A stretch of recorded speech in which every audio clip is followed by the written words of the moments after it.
Hey everybody, it's Vicky, your passport pixie. Today we're taking you along as we relive our adventure aboard the Disney Magic. From the fun to the food to all those unforgettable little moments in between, come join us for a quick dive into what made this sailing truly special.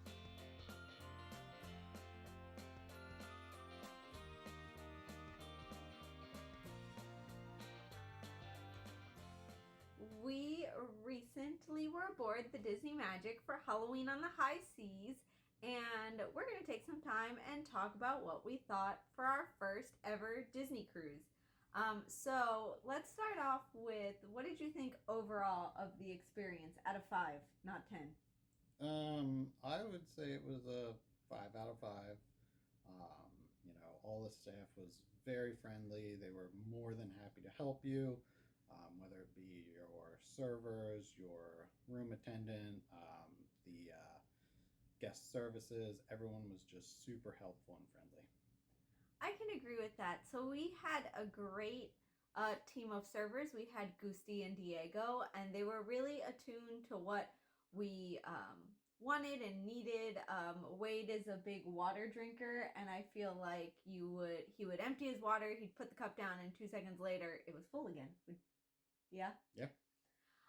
And then we had Gusti as our stateroom attendant, and he was really great. Always, every time we would come in our room, everything was nice and orderly. Cords were rolled up nicely. Magic bands were put, away. And so we just had a really great experience with that. We did also go to guest services a couple times and the Port Adventures desks, and everybody at those two locations was super helpful with everything that we needed, all the questions we asked. And yeah, overall, I think a lot of what makes a Disney cruise so great is the service and the way that the cast members really go out of their way to make your cruise special. So let's talk food because we like food. That's one of the big draws for us, whether it be at the Disney parks or on a cruise, is that we really like to enjoy different food. So, what did you think overall impressions on the food, whether it be the buffet, the restaurants, the theming, just the overall vibe around food? Overall, I'd give it, a 4.5 out of 5. There are some things that, it's a cruise line, so you're not going to get fresh eggs or anything like that. They're still powdered, but um, it was a solid 4 out of 5. 4 or 4.5? 4.5 out of 5. There you go. um, I definitely think we had some great dining. As a picky eater, I am always a little hesitant about cruise food just because at the restaurants, like, you don't have a really big variety of choices. But all the food we had was delicious. The Mickey Churro waffles, 5 out of 5. I still have dreams about them. Um, but there was definitely enough food choices for me as a picky eater that I never went hungry. I can agree, it was definitely powdered eggs, but I don't mind slightly undercooked powdered eggs, and I know that's not your vibe. So, No, I like them cooked. so for me, the whole powdered egg situation didn't bother me, but the fruit was all delicious. Everything we got in the buffet was good, and every single meal we had was good as well. So, no complaints. What was your favorite restaurant out of the sit down? Rapunzel? Yeah, Rapunzel, not Tiana. Rapunzel's Royal Table, Animator's Palette, or Lumiere's? I think Rapunzel's was probably my favorite. I just really liked the atmosphere, the theming, the food was amazing. Um, the show was great, so I really liked that one. I'm on the fence because my best main course meal was at Rapunzel's. My best appetizer, the potato and cheese soup, was at Animator's Palette. And I really enjoyed the show for Animator's Palette when Mickey came out and he was doing the little Fantasmic dance. I may have teared up a little bit. So for that, I think I have to go with Animators. But if we're talking strictly food, definitely Rapunzel's. That's not to say that I didn't enjoy the show at Rapunzel's. it was just, I don't know, something about Mickey doing his little dance just is definitely Disney and pure Disney magic. And so on our sailing, we got to visit both Castaway Cay and Disney's Lookout Cay at Lighthouse Point. My brain stopped working there for a second. If you had to pick one to visit on your next cruise, and only one, which one would you pick? Probably Lookout. I found that one a little more chill. You know, the beach was more beachy, whereas um, Castaway is more. It's a lagoon, so it's not like your traditional beach. But both are very beautiful beaches, or beautiful water Environments. Yes. But I like Lookout. I definitely really enjoyed the vibe and the like quiet atmosphere of Lookout. It was a great relaxing day. We didn't do any excursions. We honestly didn't even really walk around and explore all that much. So we didn't get to see like too much of it, but what we did get to experience, just that chill vibe and those crystal clear waters that were the perfect temperature, was just a great way to relax. Castaway Cay, I did enjoy that we had some of the excursions, like we did the jet ski adventure and the stingray snorkel feeding thing. They were fun as well, but yeah, if you're looking for a chill vibe, definitely Lookout. If you're looking for more adventure and things to do, then I would have to say Castaway. I think for me, I wouldn't be able to choose one because it would really depend on my mood at the time. Like, am I looking for something a little more like Disney and like out there and lots of things to do, or am I looking to chill on the beach? And then I guess, so this was our second ever cruise, and our first cruise was Royal Caribbean's Allure of the Seas. And if you know anything about the Oasis class ships, which is what Allure is, you know that they are quite a bit bigger than the Disney Magic, which is actually Disney's smallest ship. Did you feel like the smaller ship felt like there was less to do than on the Allure of the Seas? No, I actually found that I felt like there was more to do on the Disney ship. I kind of felt sometimes it was like, oh, well, what can we do or what do we want to do on the Allure? But that was also our first cruise, so I feel like we weren't super experienced. And there probably was more to do, and we just didn't realize it. That's true. And I think the one thing that makes Disney cruises feel like they're more busy is you have all those like character meet and greet experiences, because we wanted to meet the characters through the duration of our cruise, but also it was Halloween on the high seas, and then you have Pirate Night. So there was like certain characters that we wanted to be sure we met on Pirate Night, and we wanted to see other characters for in their Halloween costumes for Halloween on the high seas. So that definitely made for like a busier time on the ship for us. Speaking of Pirate Night and Halloween on the high seas, what did you think about the entertainment on board?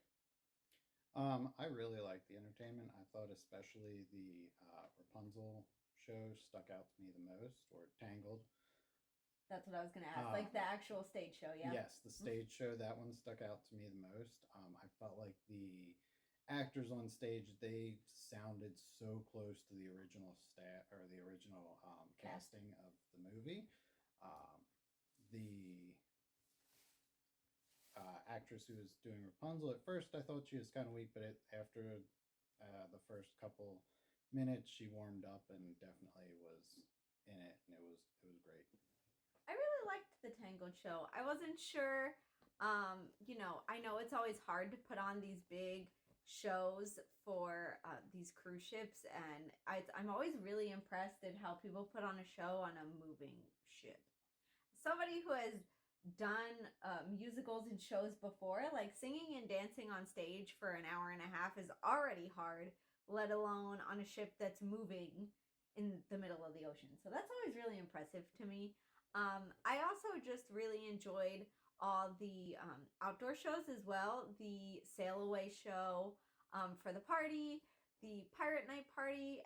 was all such a good vibe. Like, it was definitely, while it stayed to the family friendly vibe of Disney, there was also like everybody was able to enjoy it. You know, the Pirate Night show had all these classic rock songs going on, and the Sail Away party just had such a nice upbeat vibe that you just really enjoyed those experiences. And plus, you can never go wrong with fireworks at sea, which we did learn that in order to put off the fireworks, they do have to be a certain distance away from shore and a certain distance away from other ships. So as we left Disney's Lookout Key at Lighthouse Point on Pirate Night, we did some circles for a while so that we could get away and be in the right direction for the fireworks that night. They were really booking it to get us far away from land and other boats. So it is definitely a rockier experience that night compared to every other night. Yeah, it was just fun to like, you know, we were at dinner and every time we look out the window, I'm like, oh look, we're facing Lookout. Oh look, now we're not. Oh look, there's Lookout again.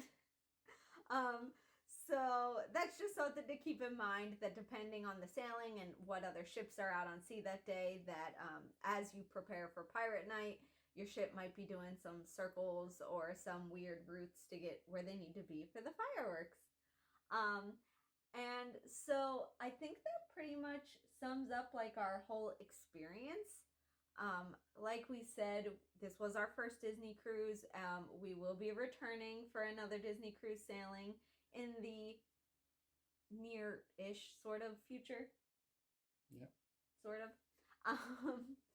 But before we end this video, I have some Pixie pointers for you as you're considering your next Disney cruise. So number one is that consider what kind of stateroom you really want and what you're really looking for. So we opted for a deluxe ocean view stateroom with veranda because on our Royal Caribbean sailing, we had a Central Park view balcony, which is, if you don't know anything about Royal Caribbean, that specific ship has like a sunken in center, and there are balconies that overlook the area below, which they call Central Park. It was a really quiet, nice experience, and we were able to sit out there and hear music and all sorts of stuff. So we opted for a veranda room because we really liked having the balcony, but I felt like I definitely used it more than you did. Yeah, I feel like when you were getting ready or showering or anything like that, I was laying in bed cooling off, and then I would go shower and you would sit out on the veranda and wait for me to get ready. So you would use it more than me. After I was done, it was time to go. I also think you mind the heat more than I do. So, like, I didn't mind sitting outside in the warmth and just hanging out, whereas you look for air conditioning whenever possible.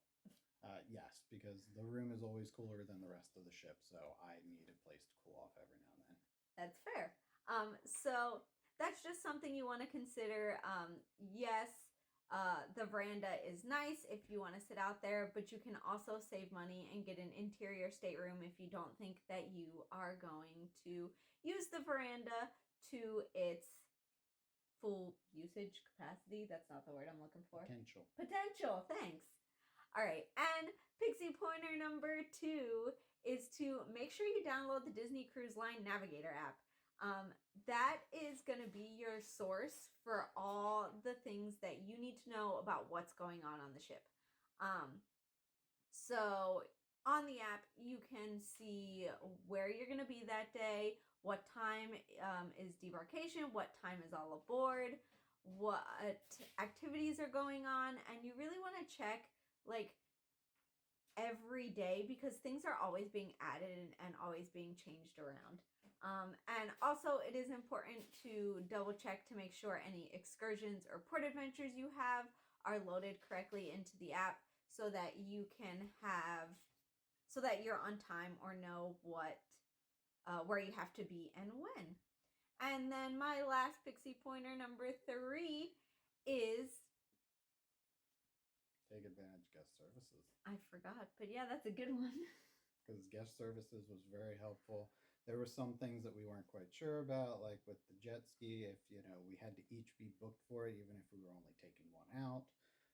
And they explained everything and showed us exactly where on the island to go, showed us exactly where other things were on the island, just went above and beyond on explaining things to us, so we were ready for our day on the island. Yeah, that's a really good point. And while he was talking, I was trying really hard to remember what my number 3 was. And I still don't know that I remember. I'll fill in for you. You want to just do my job now? No. Okay, so actually, I think I remember now. So, Pixie Pointer number 4, I guess, is to consider your dining time. So, at home, Wade and I are definitely early dining people. I usually get home from work on days that I am actually in the building. I usually get home around 4:45, and right away I start cooking dinner, and we're usually sitting down to eat by 5:30, 6 o'clock. So when we booked our cruise, we actually booked the earlier dining time because that aligned better with what things we normally do at home. But we found that it kind of almost made it hard to like really go through our day because especially on the days we were out off of the ship, like we would have to get back on and get showers, and I'd have to dry my hair and all that stuff, and then we were like rushing to dinner. So I think for our next sailing we are going to do a later dining time because that'll give us more time to kind of ease our way into dinner and maybe get some other activities in beforehand. The other good thing about later dining is that you are going to get less families with children, because a lot of families that sail with small children will usually do the early dining time. So really think about what dining schedule you okay? You can keep going. So really consider what dining time is going to work best for you, and don't always assume that if you're an early diner at home that you're going to want to be an early diner on your cruise. Is that fair? Yep. So that was our experience aboard the Disney Magic. We hope that you found this video helpful or informative. So be sure to like and subscribe and come along for the next journey. Why do you have to put next in there? Journey. Thank you.